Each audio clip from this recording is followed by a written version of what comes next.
Karena kebetulan kami tugas di Tanzania yang 40% adalah Muslim, dan di sisi pemerintahan juga Muslim banyak sekali menjabat, sehingga bertemu presiden itu bisa setiap minggu, Pak. Setiap ada acara buka puasa bersama. Juga Presiden Tanzania kebetulan juga Muslim. Kalau sholat Idul Fitri, kami ke masjid yang sama dan bertemulah di sana.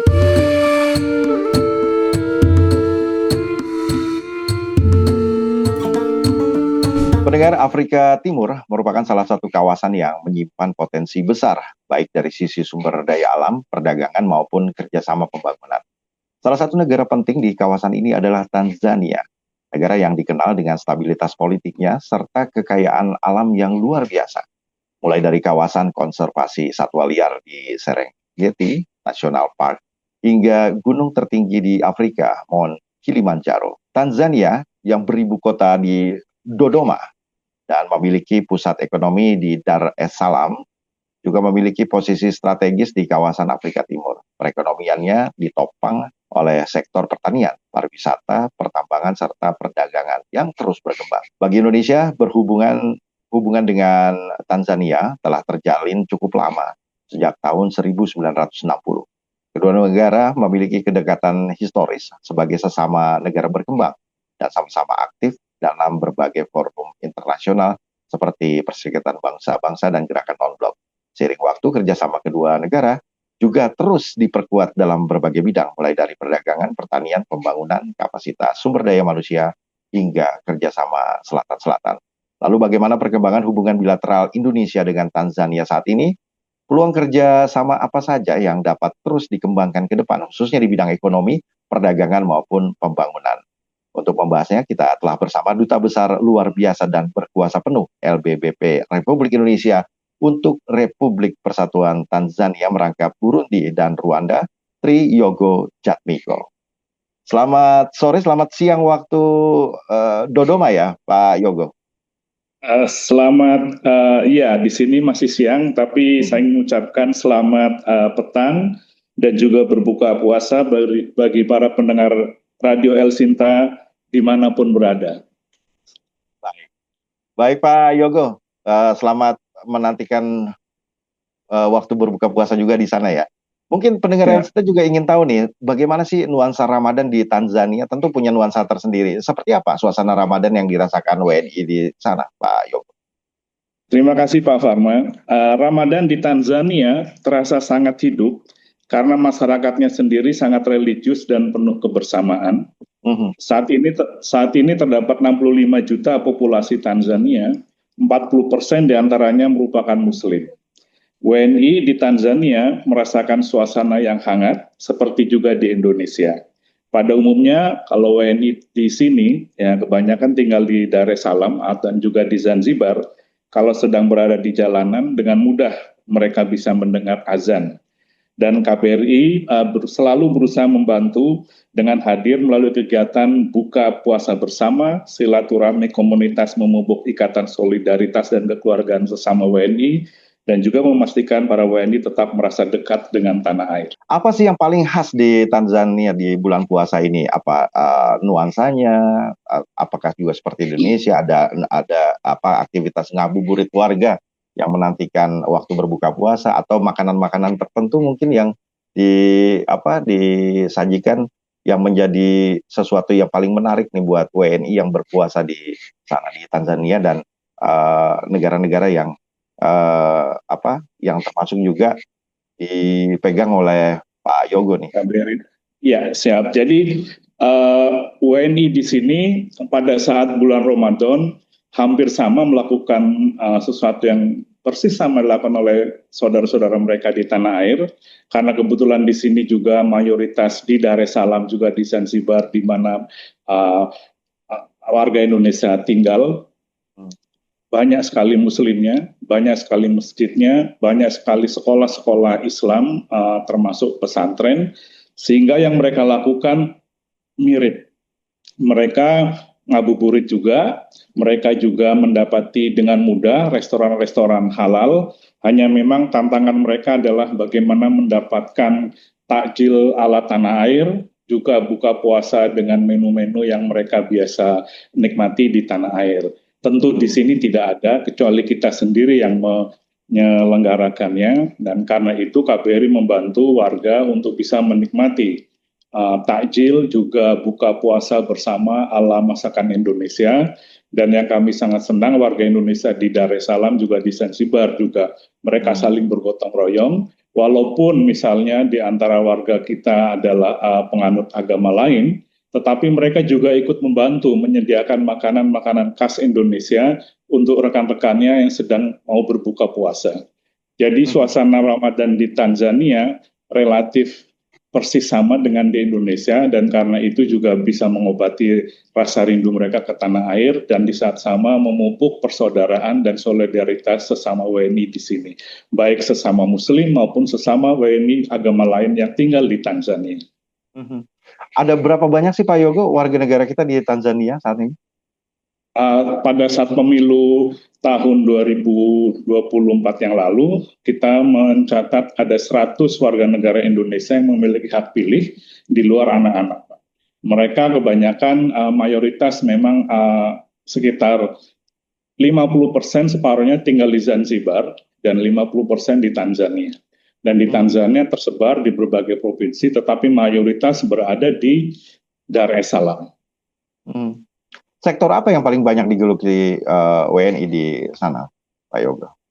WNI kita di sini semuanya merupakan pekerja formal, bergerak di bidang dari mulai perdagangan, pertambangan, telekomunikasi, hospitality termasuk hotel, dan juga para terapis spa. Dan mereka bukan hanya bekerja di resort-resort untuk menjadi terapis spa, tetapi mereka juga secara mandiri membuka semacam usaha untuk terapi spa, sehingga di sini warga asing biasanya menjadi customer-nya adalah warga asing dan juga para keluarga kelas-kelas menengah di sini di Tanzania, karena memang terapi spa ini biayanya cukup mahal dibanding misalkan spa yang lain.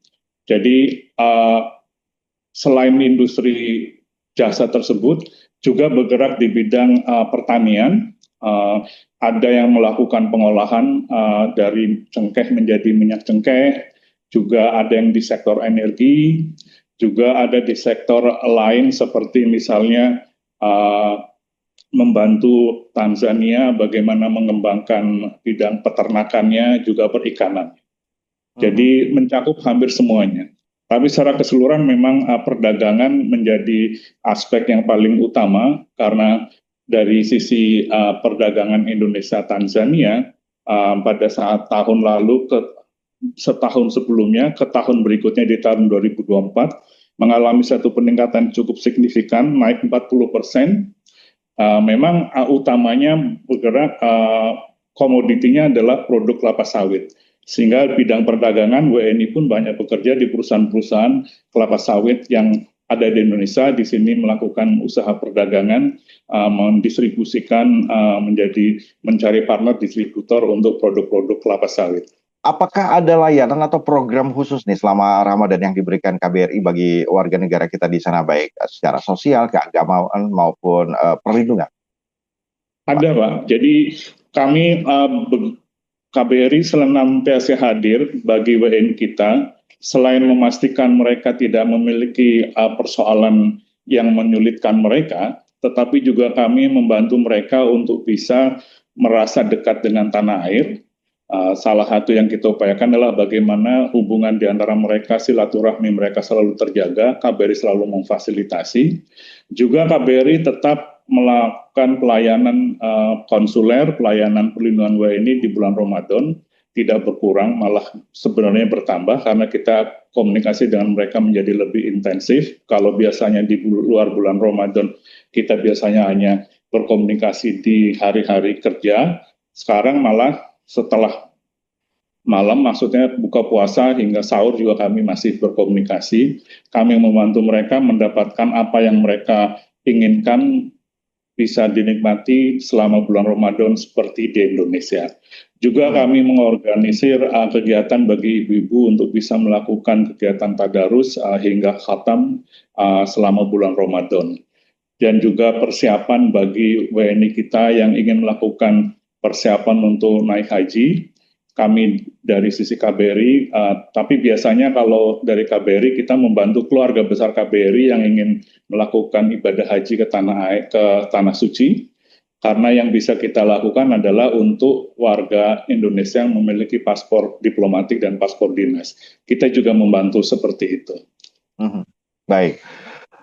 Pak Yogo, sektor pertanian, pariwisata, mungkin pertambangan dan perdagangan ya, kalau seperti apa yang diceritakan oleh Pak Yogo tadi, sepertinya menjadi tulang punggung nih perekonomian di Tanzania. Dari sektor-sektor tersebut, bidang apa saja nih yang memiliki peluang kerja sama yang paling menjanjikan buat Indonesia? Terima kasih Pak. Sebagaimana kalau Bapak lihat di arsip Bapak, diplomasi Indonesia di Afrika, kedutaan di Tanzania ini merupakan kedutaan pertama Indonesia di Afrika. Sejak tahun 1966,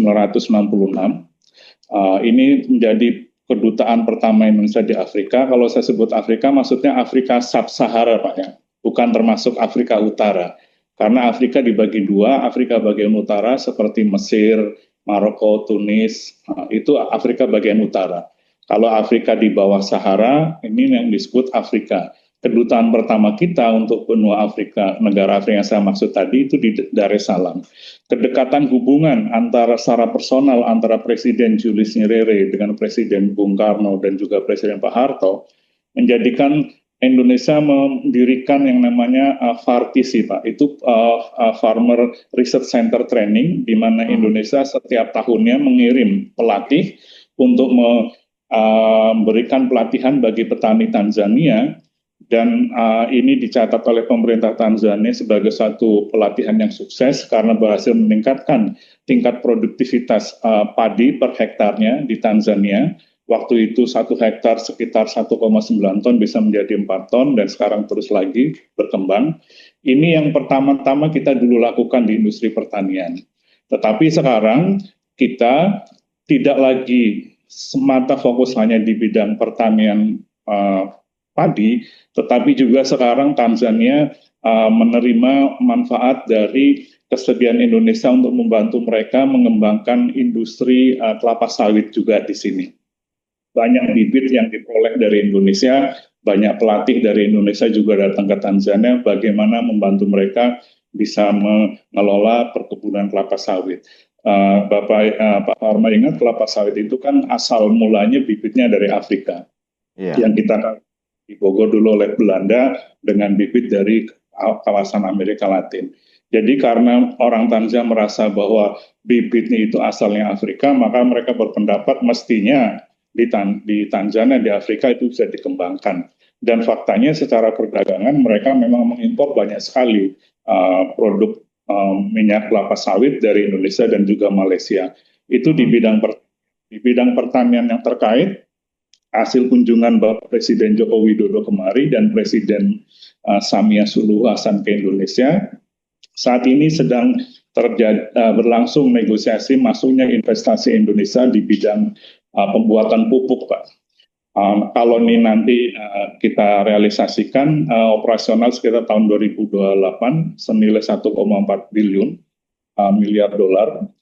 Maka akan membuat Tanzania mampu memproduksi pupuk dari LNG produksi mereka sendiri sebanyak 1 juta metrik ton dan menjadikan Tanzania menjadi negara yang berhenti impor pupuk dan bahkan nanti akan mengekspor pupuk ke negara lain. Jadi di bidang pertanian Tanzania sangat merasa mendapatkan manfaat besar dari Indonesia karena tadi hal yang saya sebutkan. Kemudian di sisi lain Tanzania juga merasakan manfaat hubungan baik dengan Indonesia dari keterbukaan Indonesia membantu Tanzania dalam berbagai kapasitas capacity building program. Jadi peningkatan kapasitas sumber daya manusia, Indonesia banyak memberikan bantuan-bantuan dalam bentuk program-program kapasitas building, termasuk di bidang pertanian, perikanan, juga peternakan.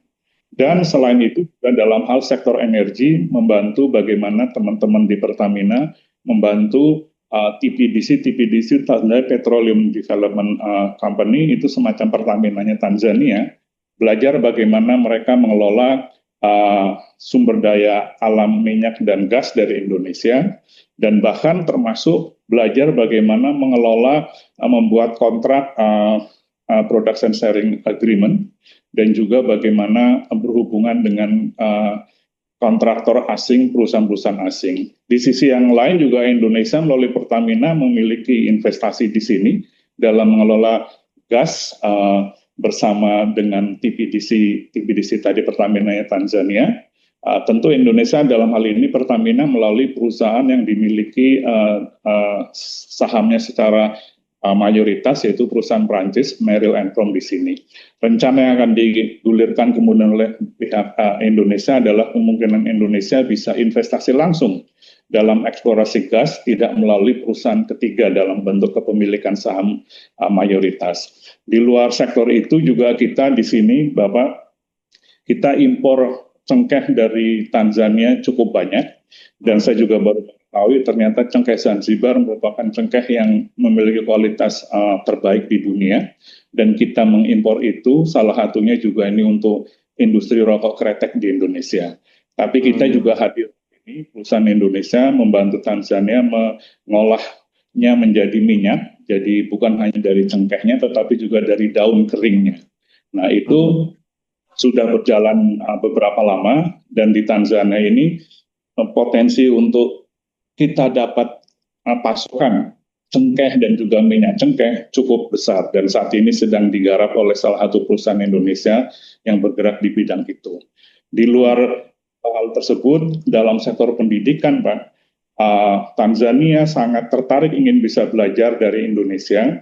Argumen yang mereka gunakan adalah apabila mereka belajar di negara-negara maju seperti Jepang atau Korea Selatan, belajar dari mereka tingkat kemajuannya sudah terlalu tinggi, sementara kalau dengan Indonesia relatif masih memiliki tantangan yang sama, sehingga masih menjadi memiliki relevansi yang tinggi untuk bisa para pemudanya belajar di Indonesia. Kita setiap tahun, setiap kali membuka kesempatan adanya beasiswa dari pemerintah Indonesia maupun dari berbagai universitas di Indonesia. Pendaftarnya itu lumayan banyak, Pak, sampai ratusan, dan bahkan sampai salah satu universitas Islam di Indonesia, di Tanzania, salah satu-satunya universitas Islam di Tanzania, memintakan kita untuk bisa membuka kelas bahasa Indonesia, sehingga para pemuda yang ingin mendapatkan beasiswa di Indonesia bisa belajar dulu bahasa Indonesianya di sini. Dan ini tengah kami beruntung pihak Badan Bahasa merespon dengan baik, sehingga ke depan kita bisa berharap akan semakin banyak lagi mahasiswa atau pemuda Tanzania lulusan Universitas Indonesia yang bisa berbicara bahasa Indonesia. Saat ini kita mencapai sekitar 130-an pemuda Tanzania berbahasa Indonesia di sini, Pak. Dan kita akan harapkan lebih banyak lagi mereka bisa berbahasa Indonesia. Di bidang ekonomi pajak juga mereka mengirim banyak sekali delegasi ke Indonesia untuk belajar bagaimana kita mengelola ekonomi syariah dan pajak syariah, Pak. Jadi saat ini Tanzania, khususnya juga dari kacamata perspektif Muslim ya, mereka yang melihat Indonesia menjadi sumber di mana mereka bisa mendapatkan praktek terbaik, best practice dari berbagai pengelolaan baik ekonomi maupun juga pengelolaan tambang mereka. Nah, menarik di bidang pendidikan ini, Pak Yogo, apakah pelajar Indonesia juga banyak di sana yang menimba ilmu di sekolah-sekolah atau perguruan tinggi di Tanzania? Jadi beasiswa yang ditawarkan oleh kita itu memberi kebebasan kepada para pemuda Tanzania untuk memilih subjek apa yang mereka inginkan, dan juga beberapa kalau yang dari pemerintah, biasanya pemerintah kemudian menyalurkan ke universitas terkait yang relevan, tapi beberapa universitas sendiri juga secara langsung menawarkannya ke Tanzania, Pak. Mereka belajar, mayoritas ingin belajar di bidang pertanian, bagaimana mengelola pertanian khususnya industri kelapa sawit, sehingga pesertanya juga banyak yang mengambil doktor di bidang pengelolaan industri pertanian termasuk kelapa sawit. Yang lainnya juga banyak dari sisi IT, kemudian juga ekonomi, termasuk hubungan internasional, komunikasi publik juga. Mereka karena benar-benar bebas, mereka boleh memilih subjeknya apa, yang nanti pada saat seleksi administrasi akan terlihat dari kualifikasi kredensial mereka, apakah kemudian layak diterima di universitas terkait. Sehingga intinya teman-teman di Tanzania itu merasa Indonesia memberi kebebasan, mereka ingin belajar apa saja silahkan, dan Indonesia membantu mereka. Dan Tanzania menganggap bantuan kita adalah bantuan dari negara mitra, negara partner, negara yang menjunjung tinggi persaudaraan dari sisi sesama negara Global South.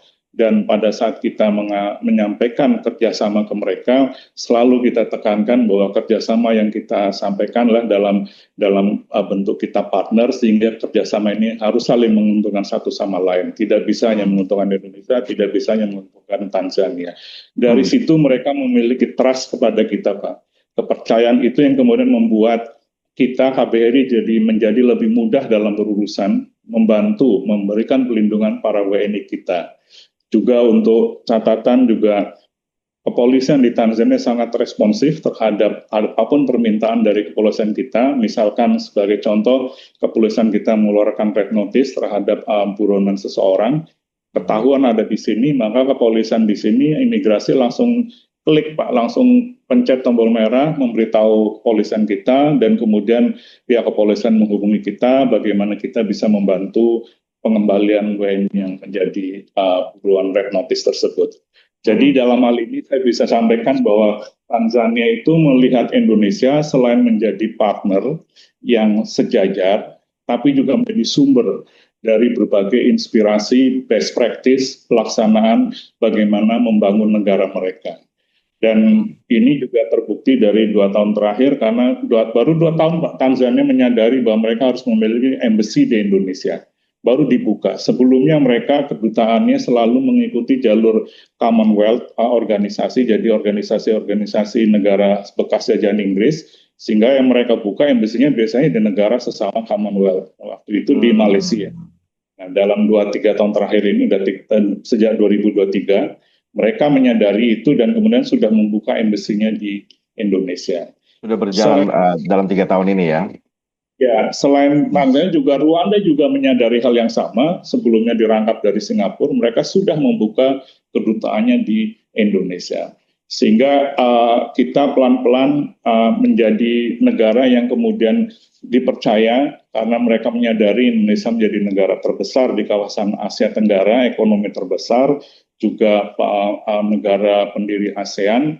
Mereka melihat Indonesia, harusnya dari dulu mereka membukanya di Indonesia. Dan mereka mulai menyadari sekarang, dalam periode sekarang, dan memanfaatkan ketersediaan Indonesia untuk bisa belajar lebih banyak. Dan di saat yang sama, Bapak Presiden kita juga pada saat berkunjung ke sini menyampaikan kesediaan Indonesia untuk membantu Tanzania bisa menghindarkan kesalahan-kesalahan yang mungkin dulu pernah dilakukan oleh Indonesia, sehingga tidak diulangi oleh Tanzania ataupun Rwanda. Demikian. Kalau di bidang investasi, apakah ada investor Indonesia yang sudah menanamkan modalnya di Tanzania, Pak Yogo? Ada Pak, jadi investasi bergerak juga positif. Selain tadi industri cengkeh, juga dari industri pengolahan hasil CPO palm oil menjadi sabun dan menjadi lotion, yang kemudian selain sektor energi tadi disebutkan juga nanti industri pupuk. Juga di sini ini Pak, produk Indonesia, dan mereka berharap sekali investor Indonesia bisa masuk ke Tanzania, terutama juga di industri tekstil, khususnya busana muslim. Mereka memerlukan demand-nya tinggi sekali di sini, jadi mereka mencari partner dari Indonesia untuk bisa membangun industri busana muslim untuk Muslim Tanzania, juga industri batik Pak. Batik di Tanzania sangat populer, begitu populernya sehingga kami sebagai duta besar sering harus belanja batik banyak ke Indonesia untuk kemudian bisa kita jadikan sebagai bingkisan bagi mereka, dan mereka pasti pakai Pak. Dan mereka mencari partner juga kalau ada pengusaha batik Indonesia yang bersedia berpartner dengan pengusaha Tanzania yang membuka batik di sini ataupun kemudian melakukan pelatihan sehingga bisa meningkatkan kualitas. Sebetulnya di Tanzania ada juga batik Pak namanya ya batik Afrika, tetapi beda dengan kita halus, mereka masih tebal, agak kasar. Dan selain batik, busana muslim, juga tadi pendidikan muslim Pak. Banyak sekali sekolah-sekolah madrasah ingin dapat pendidikan pelayanan guru dari Indonesia, bahkan termasuk Pak, mereka meminta kita untuk bisa memberitahukan, mendorong pemerintah Indonesia membantu Tanzania dalam menyiapkan semacam kegiatan manasik haji bagi jemaah haji Tanzania di Tanah Suci. Mereka menyampaikan bahwa jemaah haji Indonesia merupakan jemaah yang paling disiplin di seluruh dunia kalau lagi di Arab Saudi, tentu kecuali yang ilegal dulu. Tapi secara keseluruhan yang ONH itu mereka melihatnya dan mereka melihat dengan mata kepala sendiri tertib dan mereka berpendapat ini pasti disiapkan di tanah air. Pada saat saya jelaskan memang betul kita ada manasik, mereka meminta kita bisa tolong ajarin kami bagaimana kami bisa mengelola jemaah haji sehingga pada saat melaksanakan ibadah hajinya sesuai dengan syari juga menjadi haji yang mabrur. Jadi banyak sekali mereka ingin bisa belajar dari kita, hanya memang Pak kendalanya adalah konektivitas langsung kita saat ini masih belum ada. Apa sebabnya? Karena tadi menarik apa yang disampaikan Pak Yogo, industri tekstil ya, terutama pakaian muslim dan batik yang menjadi demand sangat tinggi di Tanzania. Kita kan harusnya bisa memenuhi pasar tersebut. Kenapa bisa belum terjalin hubungan ini secara optimal? Apakah karena memang terlambat Tanzania dan Rwanda tadi ya, yang baru baru membuka perwakilannya di Indonesia, atau karena sebab lain, pangsa pasar mereka dikuasai negara tertentu misalnya di bidang industri tekstil? Memang kendalanya ada Pak. Pertama memang kalau pengusaha sini langsung membeli batik dari Indonesia, itu kan ukurannya standar Pak. Ukuran dari mulai S, M, L, XL seperti itu.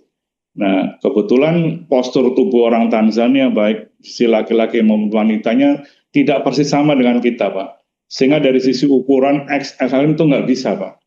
Harus custom made langsung di sini. Sehingga memerlukan produksi batik membuatnya, menjahitnya ya di Tanzania agar bisa sesuai. Kalaupun ada, misalkan bisa dibeli dari Indonesia, dibawa kemari, itu spesifik pasarnya Pak, orang yang punya postur tubuh persis dengan kita. Tapi kalau Bapak menyaksikan postur tubuh orang Afrika tentu berbeda Pak, baik yang laki-laki maupun yang perempuan, sehingga tidak bisa standar dari Indonesia masuk. Itu kendala yang pertama. Kendala yang kedua memang batik Indonesia khususnya karena kualitasnya lebih baik, memang harganya juga lebih tinggi di sini. Kalau kita import dari Indonesia, maka itu kita membayangkan apabila ada produksi Indonesia bisa membuat batik, misalkan dari Indonesia membawa kainnya, kemudian di sini partner dengan pengusaha sini kita menjahitnya menjadi produksi yang spesifik untuk pasar Afrika, itu jauh lebih baik. Nah, untuk bisa seperti itu memang ini sekarang masih dalam tahap pengenalan, dalam tahap bagaimana pengusaha Tanzania mencari partner dari Indonesia, di saat yang sama pengusaha Indonesia juga mencari partner di Afrika, khususnya di Tanzania. Nah, karena Tanzania menjadi anggota dari Asosiasi Negara Afrika Bagian Selatan, namanya SADC, Southern African Development Community, juga menjadi anggota Komunitas Afrika Timur, maka apabila itu diproduksi di Indonesia, produk itu akan bisa menyebar ke banyak negara di Afrika. Afrika bagian selatan, Afrika bagian timur. Sehingga sebetulnya insentif dari akses pasar sangat-sangat besar. Hanya memang kita masih harus mencari, sama kedutaan Tanzania di Indonesia juga sedang mencari partner dari sisi Indonesia. Kami di sini mencari memverifikasi partner yang kredibel dari sisi Tanzania. Kalau ini kita bisa lakukan, tentu bukan hanya batik, tapi juga industri fashion muslim lainnya, Pak.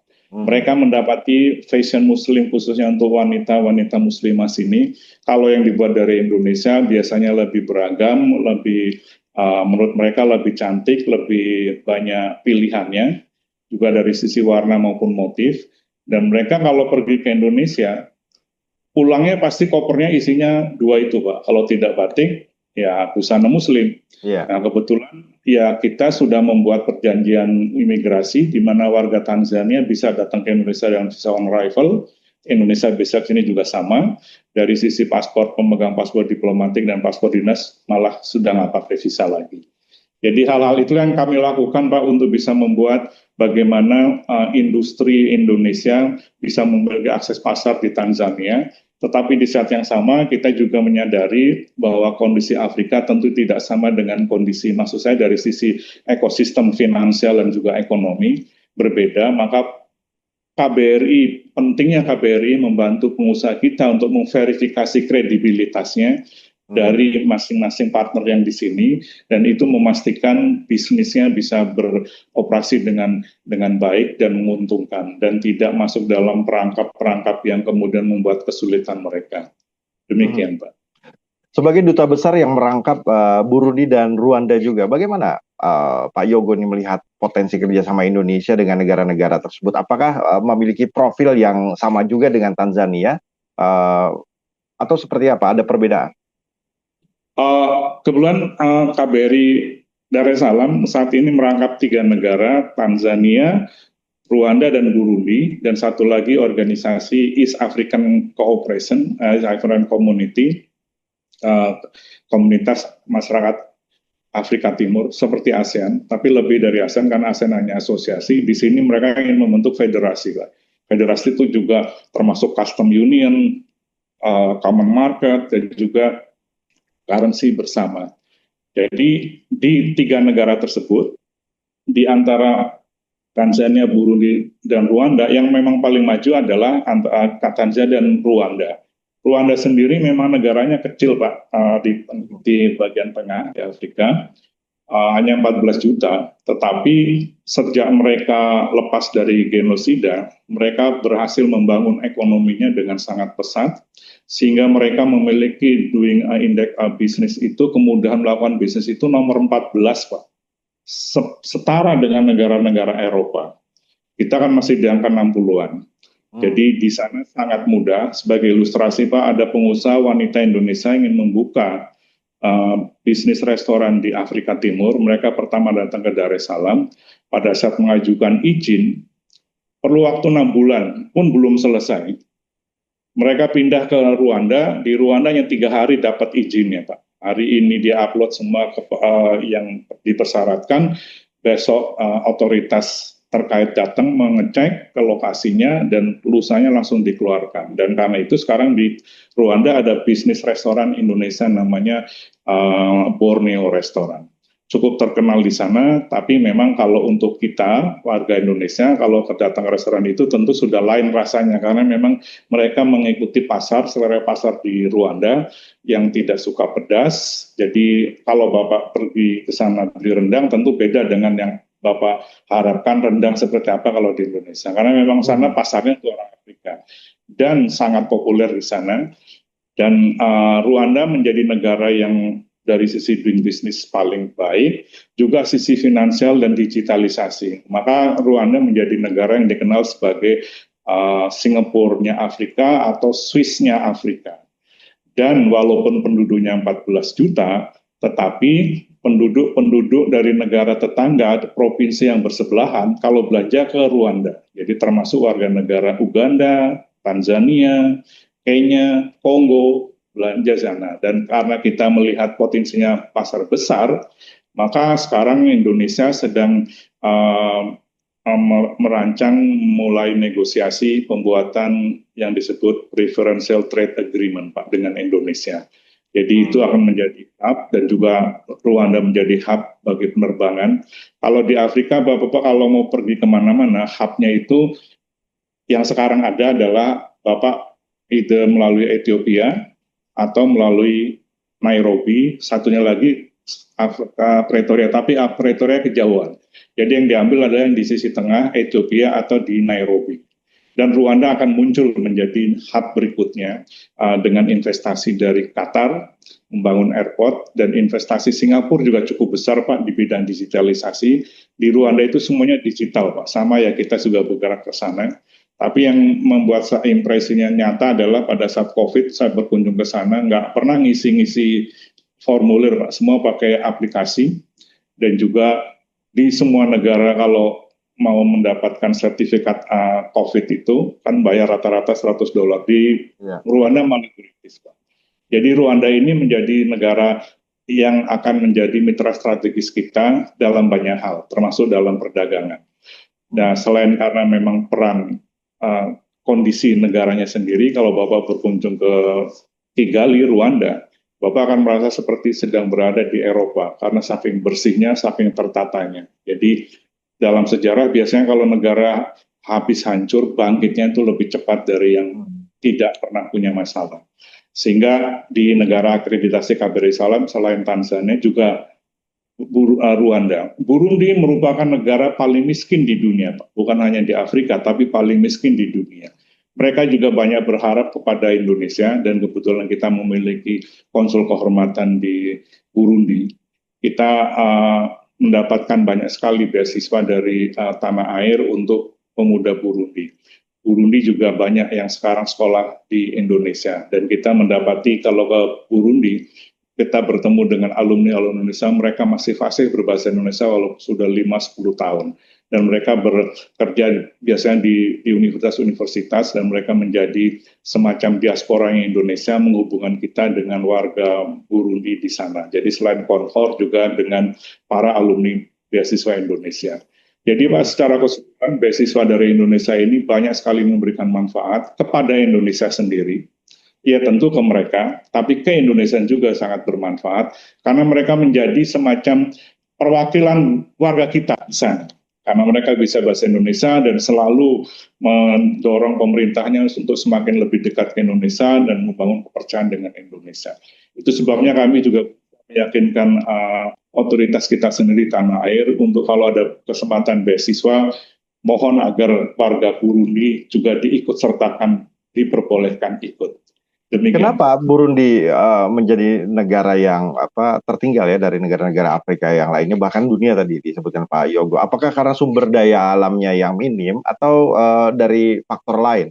Misalnya konflik yang berkepanjangan di antara masyarakat sendiri atau seperti apa? Jadi kalau Bapak melihat Afrika Pak, Afrika itu blessed with so many mineral Pak, dikaruniai begitu banyak tambang, apapun tanah juga sangat subur walaupun nggak banyak gunung berapi. Tetapi problem utama di sini adalah yang disebut tribalism. Tribalism itu etnik, semangat etniknya terlalu besar sampai-sampai kita bisa bilang bahwa darah suku lain itu halal. Nah, tribalism di Afrika tuh masih sangat kental. Kalau yang paling mudah kita ingat adalah bagaimana dulu suku Tutsi dan suku Hutu di Rwanda saling membunuh itu, Pak. Dan kalau Bapak pergi ke Kigali melihat museum genosida, Bapak akan mendapati yang dibunuh waktu itu minoritas Tutsi oleh kaum Hutu. Nah, Hutu yang moderat, Pak, yang melindungi Tutsi, yang merasa bahwa dia sama-sama manusia, itu juga dibunuh juga oleh Hutu ekstrim. Nah, itu contoh ekstrimnya, Pak. Tetapi di hampir semua negara Afrika, kecuali satu yang nggak ada, Pak, yaitu di Tanzania. Tanzania itu berhasil meredam yang namanya tribalism pada masa-masa Presiden Julius Nyerere. Sebetulnya ada sekitar 120 etnik di Tanzania, tetapi berhasil diredam, maksudnya dikurangi semangat etniknya, sehingga Pak, kenapa saya sampaikan tribalismnya nggak ada, apapun konflik politik di Tanzania tidak mudah menjadi konflik etnik. Tapi di negara yang lain, awalnya adalah konflik politik, beda pilihan, tapi karena kebetulan dia etnik satu, ini etnik lainnya, berubah mudah menjadi konflik etnik, bukan konflik politik. Nah, di banyak negara Afrika, seperti misalkan di Burundi, itu yang terjadi. Jadi apapun konflik, kemudian gampang sekali berubah menjadi konflik etnik. Dan itu membuat perang saudara, membuat perang antar etnik, Sehingga seperti di misalkan contoh kasus di Kongo, Pak, itu negara Kongo sekarang menjadi negara terbesar di Afrika secara teritori. Dulunya Sudan, Pak, tapi setelah dibagi Sudan dan Sudan Selatan, sekarang Kongo. Di Kongo, Pak, di luar angkatan bersenjata resminya, mereka memiliki 120-an kelompok bersenjata. Dan biasanya mengikuti jalur etnik. Jadi di sini sepanjang persoalan tribalismenya nggak ditangani, ya memang agak sulit untuk bisa membangun dengan fokus gitu Pak. Nah, Rwanda sejak genosida mereka fokus Pak, bahwa kita ini sama, sehingga nggak usah mikirin. Jadi pluralisme dibangun di sana Pak. Dan memang masih banyak tantangan, tetapi ke arah yang track yang benar. Artinya pluralisme harus kita junjung tinggi. Sebenarnya terjemahan mudahnya untuk bahasa sederhananya kalau pluralisme junjung tinggi adalah apapun konfliknya jangan berubah jadi konflik etnik gitu. Jadi bahkan misalkan pertandingan sepak bola pun bisa jadi persoalan etnik. Jadi sepanjang kita bisa menjunjung tinggi pluralisme, kalau etnik konflik politik ya urusan politik aja selesaikan dengan politik, nggak harus suku itu dihapus kayak gitu Pak. Nah di Afrika khususnya di Burundi itu sisa-sisa itu masih ada Pak, sehingga mereka nggak punya waktu untuk konsentrasi membangun, padahal mereka juga dikaruniai oleh berbagai macam mineral tambang dan juga sumber dayanya melimpah ya seperti itu ya. Dan karena itu Indonesia masuknya dengan melalui pemberian beasiswa Pak, karena pendidikan juga kunci. Bagaimana membuat orang menjadi lebih educated, lebih berpendidikan, sehingga cara berpikirnya nggak lagi jalur etnik Pak. Kalau orang lain ya itu sesama manusia, sesama umat Tuhan, sesama merasakan hal yang sama kalau kita disakiti seperti itu Pak. Nah itu memang paling mudah adalah melalui pendidikan Pak.